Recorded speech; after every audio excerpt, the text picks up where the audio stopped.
¿Qué tal? ¿Cómo están amigos y amigas de esta comunidad? Como siempre un gusto, como siempre un placer que nos acompañen, que nos permitan platicar con ustedes del acontecer nacional e internacional. Ayer por la noche no pudimos estar en el chat, andamos con mi perrito Dean medio enfermo, entonces tuvimos ahí que estar pendientes al respecto. Les ofrecemos una disculpa, pero aquí estamos ya con ustedes.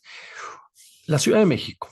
La Ciudad de México, el próximo 2 de junio, como lo sabemos, se disputan su jefatura de gobierno, sus alcaldías y su Congreso.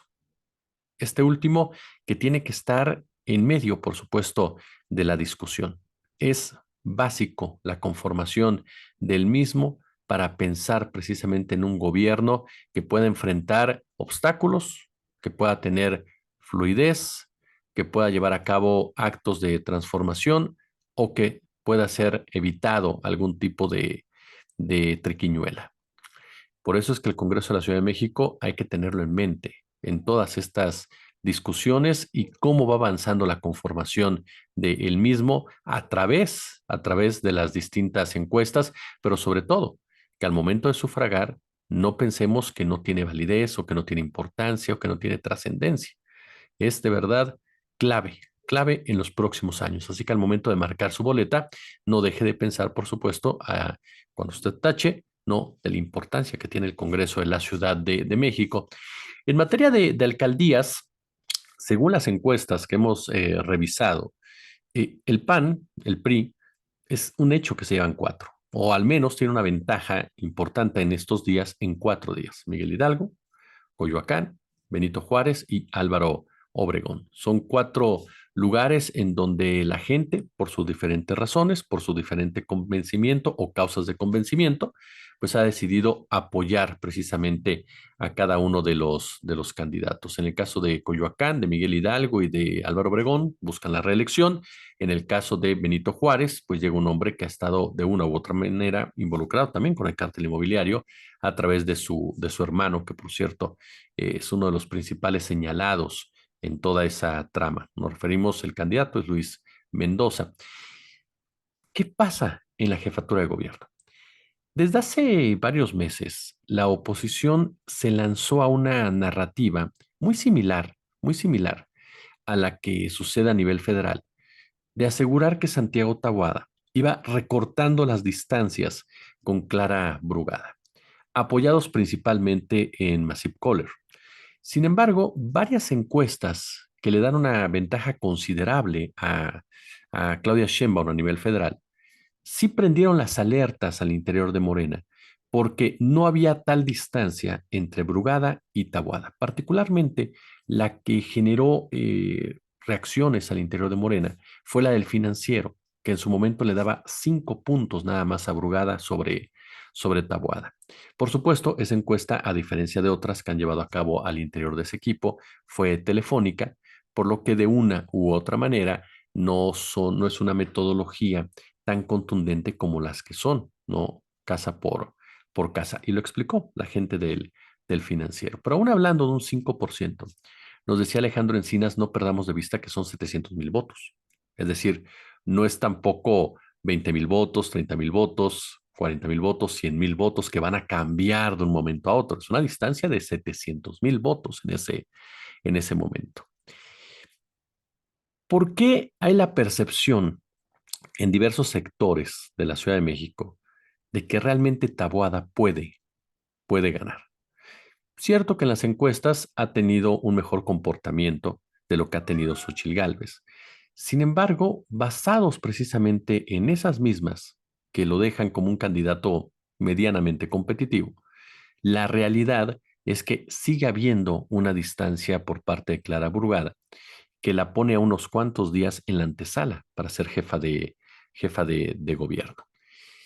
Y vamos a platicar de estas encuestas y le damos otro comentario si usted me lo permite. A ver, la primera de ellas que se presenta es la de Encol, El País. No, se presentaron cuatro, pero vamos a empezar con la de Encol, El País, que maneja el siguiente contexto. En enero del 2024, Clara Brugada tenía 55 puntos por ciento.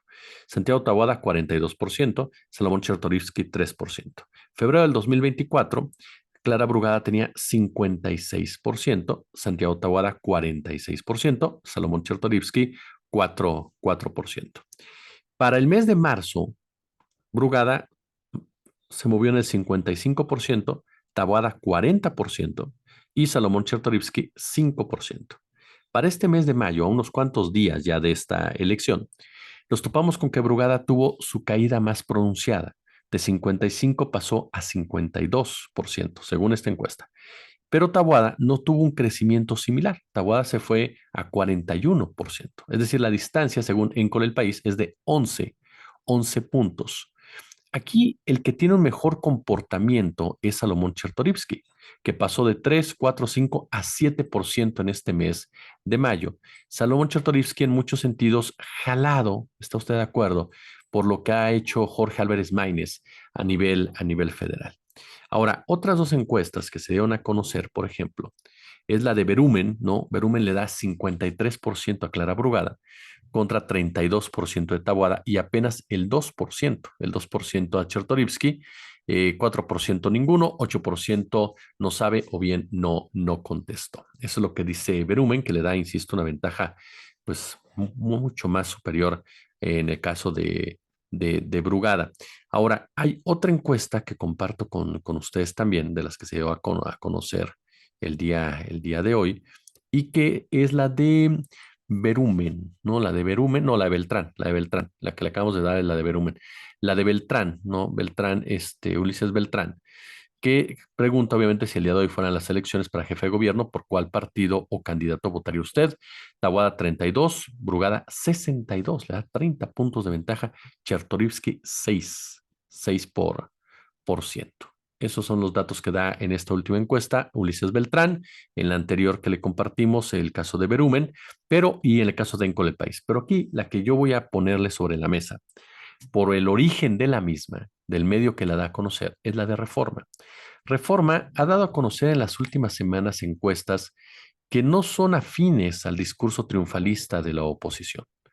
Incluso me parece que les recetan golpes de realidad que no es fácil aceptar al interior de esos cuarteles de guerra en donde la soberbia los ha llevado al negacionismo crónico y completamente la desacreditan, aún viniendo de un diario que si de algo lo ha caracterizado durante todo este sexenio, es su crítica constante hacia el gobierno de Andrés Manuel López Obrador, hacia el gobierno de Claudia Sheinbaum en la Ciudad de México y su postura abiertamente, me parece muy sana, abiertamente de derecha. Bueno, Reforma publica su encuesta que le da 8 puntos, es decir, un medio de derecha, le da 8 puntos a Brugada sobre Taboada. 8 puntos.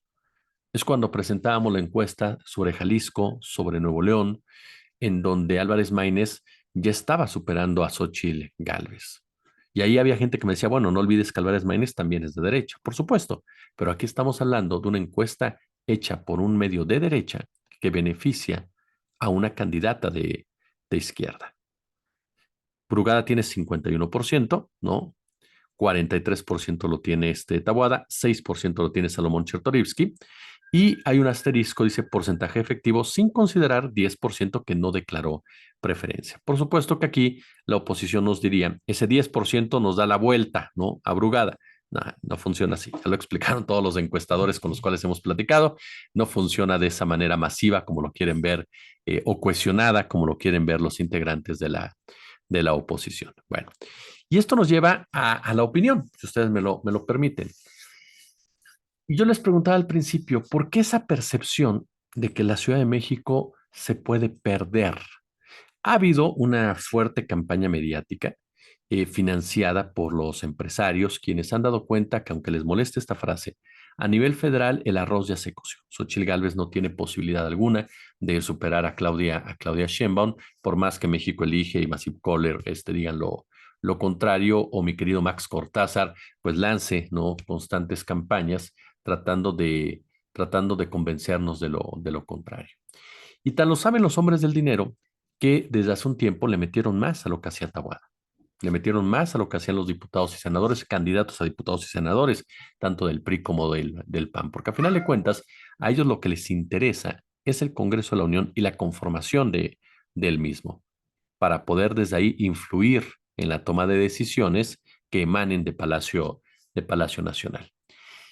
Santiago Taboada da la impresión de haber crecido mucho en la Ciudad de México, de ser un candidato sumamente competitivo en la Ciudad de México, por este, digámoslo así, acarreo mediático, pero también porque hay factores que no podemos dejar de lado. De entrada, que es en la Ciudad de México, sí, el corazón del López Obradorismo, el corazón de la izquierda a nivel nacional, y la izquierda que a través de gobiernos como el de Marcelo Ebrard, como la propia Claudia Sheinbaum, llevaron a cabo acciones en beneficio de los grupos vulnerables decididas, el tema del aborto, del matrimonio homoparental, en fin, buscando el beneficio de grupos vulnerables. En el caso de Sheinbaum, hubo confrontación también con movimientos tan importantes como el feminista, que desde su interior existieron voces que cuestionaron realmente su papel en el manejo del mismo o en el diálogo con el mismo. Y a eso me refiero, a que en la Ciudad de México existe una oposición vigorosa hacia el López Obradorismo, una oposición estridente, una oposición perfectamente estructurada, proveniente de las clases medias altas, debido precisamente pues al ingreso que tienen la mayoría de los capitalinos y capitalinas y en muchos sentidos producto, ¿no?, de medidas que se fueron tomando a nivel local, por supuesto, y también a nivel federal en los últimos años. Ese sector de la población sale a las calles. Ese sector de la población paga anuncios. Ese sector de la población aparece en medios de comunicación. Ese sector de la población lanza mensajes por WhatsApp. Ese sector de la población es sumamente activo, sumamente activo.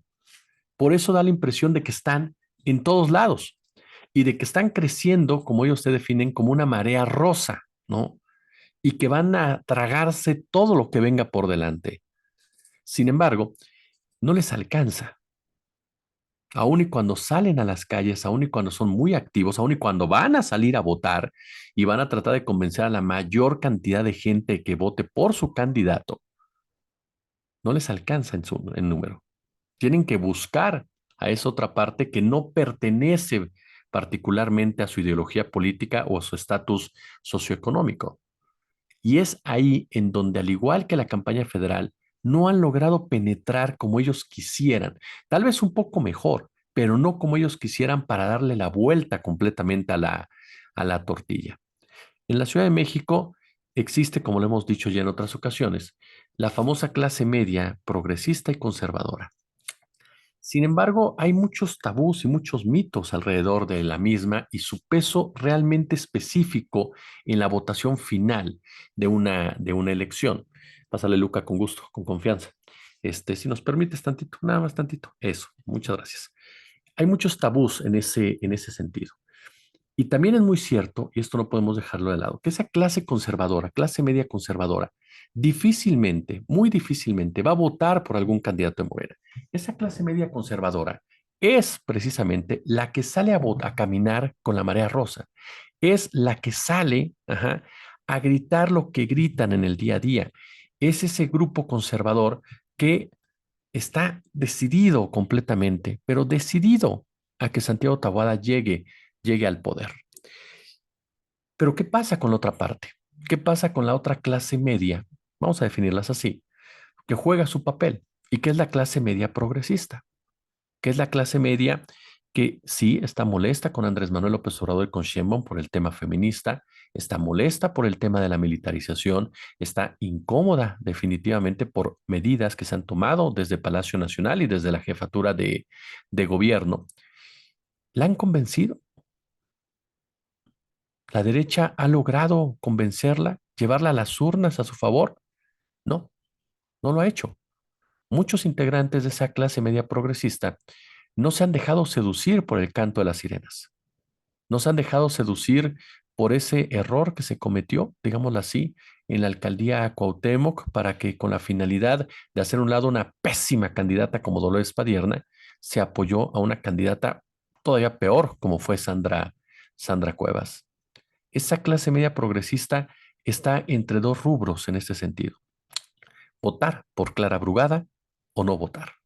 Y ahí el perfil de Brugada juega un papel muy importante, porque es una mujer de izquierda, es una mujer de la lucha social, es una mujer de la lucha feminista, es una mujer de la lucha desde abajo, del convencimiento de la igualdad en todos y cada una de sus vertientes. Entonces, a esa clase media progresista que necesita la derecha para ganar la Ciudad de México, es más fácil que se inclinen hacia la figura de Clara Brugada o de plano que decidan anular el voto. Por supuesto que algunos de ellos sí se han inclinado sobre Taboada, pero aquí es donde entonces entramos al tema de la credibilidad por parte de los candidatos.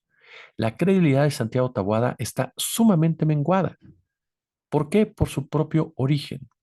Él proviene de este grupo primero llamado los Ocean, actualmente los Quintos, que están involucrados en el tan mencionado cártel inmobiliario, pero que además han hecho de la política un negocio completamente banal desde hace muchos años, en donde lo que importa es el dinero, en donde lo que importa es privatizar lo que se tenga que privatizar, en donde lo que menos importa realmente son las mayorías, en donde el individualismo juega un papel preponderante y en donde el conflicto de interés se vuelve parte medular de su agenda. Con esto encima, Taboada difícilmente va a poder convencer, difícilmente lo va a poder hacer, ajá, a ese sector progresista de la Ciudad de México. Se basa mucho en el racismo, en el clasismo, pero eso ya lo tiene ganado con los conservadores, ya lo tiene perfectamente claro. Busca apelar a esos sentimientos, a esas emociones, a esos comportamientos, a esas formas de pensar tan, pero tan deplorables, pero que a final de cuentas van de la mano con lo que él piensa, con lo que piensa Jorge Romero, con lo que piensa Luis Mendoza, con lo que piensan todos y cada uno de los integrantes de los Quintos, que son gente que se sabe movilizar. Eso no lo puedes estimar, Morena ni Brugada. Son gente que se sabe movilizar. Los Quintos han sabido manejarse de tal manera que han superado verdaderos desastres a nivel federal del PAN con la derrota de Josefina Vázquez Mota, con la derrota de su compinche Ricardo Anaya. Ellos han sabido perfectamente cómo sobrevivir y crecer ante esa circunstancia en plena Ciudad de México. Campañas enormes de afiliación, asesorías, ligas con el peor PRI de la historia, los llevan precisamente a copar diversos espacios que los hacen parecer mucho más fuertes de lo que son y que con base en ello buscan precisamente seguir creciendo en las votaciones. Yo no creo sinceramente que Clara Brugada pierda la Ciudad de México. Es una muy buena candidata, esa es la verdad, que ha recibido en los últimos días mucho apoyo de Claudia Sheinbaum y de Omar García Harfuch. Y hay gente que me dice, precisamente le están apoyando porque no ha logrado crecer. Yo creo que no va tanto por ahí. No dudo que sí, dentro de Morena se hayan puesto las pilas y hayan dicho, ¿sabes qué? Con base a lo que les he dicho, estos cuates están creciendo, están logrando de una u otra manera cierta votación en ciertos sectores. Hay que consolidar la ventaja, porque eso se trata también. No se trata solamente de respaldar cuando no crece alguien, se trata de consolidar ventajas. Se trata de crecer en los números también de tu parte, porque entre más crezcas y más respaldo tengas, mejor gobierno podrás llevar a cabo y con una mayor legitimidad, ¿no? Entonces yo creo que la presencia de Sheinbaum y de Omar García Harfuch tiene esa intención. Acabar con estos discursos de que Brugada y Sheinbaum están peleadas, de que representan cada uno distintos sectores del obradorismo, de que no se van a llevar bien, de que Brugada no es parte de lo que busca Sheinbaum o viceversa. Pero además, llevar ese voto de Morena, ese voto duro de Morena, cohesionado en la Ciudad de México y agregándole precisamente a sectores que sienten cierta simpatía con el caso de Omar García Harfuch o con el caso de la propia Claudia Sheinbaum. Por eso es que fue interesante ese anuncio que hizo Godoy, perdón, está Brugada, de que iban a respaldar Godoy, García Harfuch y Ebrard su gobierno en materia de seguridad para darle tranquilidad a inversionistas, para darle tranquilidad a empresarios, para darle tranquilidad a ciertos sectores, ¿no? Que no lo ven con malos ojos. Veremos qué pasa en la Ciudad de México, pero por lo pronto los números ahí están, ¿no? Ahí están las encuestas que se han venido desarrollando en los últimos días y en donde la distancia sigue siendo de 8 puntos la menor, proveniente de Reforma, que nos da una cantidad de votos más menos. Estoy ahora sí que a ojo de buen cubero, cualquier experto en metodología, por favor, desacredíteme, de 500,000 a 800,000 votos de diferencia en el caso de Brugada como resultado final. Que hoy 800,000 personas, 700,000, 600,000, 500,000 mismas en 10 días, perdón, es muy complicado que pueda superar esos números. Si les gustó el video, pulgar arriba, ya lo saben, compártanlo, déjenos su comentario, nos importa muchísimo, los leemos todos, de verdad, muchas gracias a todos los que nos expresan pues sus opiniones, su apoyo, su cariño, su inmerecida admiración, porque no la merecemos. De verdad, muchas gracias a todos, de verdad los leemos y para nosotros es muy gratificante saber lo que ustedes piensan, por eso síganlo haciendo, por favor. Les reitero, el pulgar arriba, denle me gusta, el super chat, el super gracias si son tan amables también, por supuesto, y suscríbanse. Suscríbanse al canal, vamos creciendo, vamos a cerrar este mes yo creo que en 144,000, así que hay que seguirle dando para alcanzar los 200,000. Y ya lo sabe también, denle a la campanita, active las notificaciones de YouTube y nos vemos por la noche. Como siempre, un gusto, como siempre, un placer.